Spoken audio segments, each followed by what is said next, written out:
जहाने रंगों में ऐसी शख्सियात भी आई जो आसमान पर आफताब वक्ता बनकर चमकी और शोहरत पाकर रुखसत हुई। इंसानी रूह को बेदार करने वाले शायर, उसूलों ज़वाबित की बारीकी परखने वाले कानूनदान और मुसलमानों के लिए आज़ाद मुल्क का ख्वाब देखने वाले मुफक्किर पाकिस्तान डॉक्टर इल्लामा मोहम्मद इकबाल रहमतुल्लाह अलैह मोती समझ के शाने करीमी ने चुन लिए, मोती समझ के शाने करीमी ने चुन लिए कतरे जो थे मेरे अटके अटफाल के।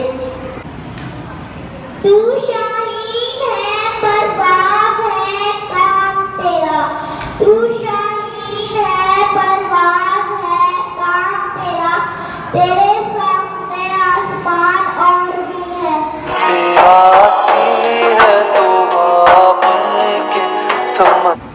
मान कर खा के तुमने बेगुरूर बेनियाज़ी थी, खुद को खुद ही में झांक कर देख तुझ में रुखा क्या है। Good day to all.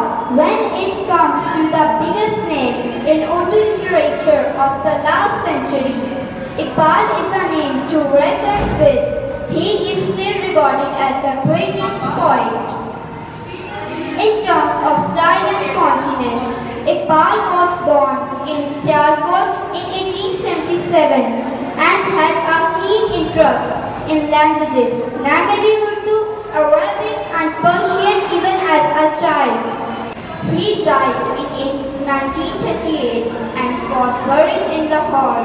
ये दौर अपने बड़ा हीम की तलाश में है, सनम कदा है जहाँ ला इलाहा इल्लल्लाह। ये नगमा फसल गुलो लाला का नहीं पाबंद, बहार होके फिजा ला इलाहा इल्लल्लाह। Thank you.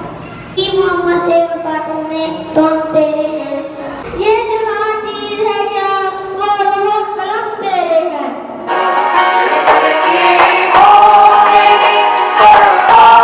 खुदी को कर बुलंद इतना कि तकदीर से पहले, खुदी को कर बुलंद इतना कि तकदीर से पहले, खुदा बंदे से मुझे बता तेरी रज़ा क्या है। सोदागिरी नहीं ये इबादत खुदा की है, ऐ बेखबर रज़ा की तमन्ना भी छोड़ दे। आवाज़ है दोनों की किसी एक फिजा नहीं, ककस का जहाँ और है शही का जहाँ और, अल्फाज नहीं में तफावत नहीं लेकिन ला की अदा और मुजाहिद की अदा और।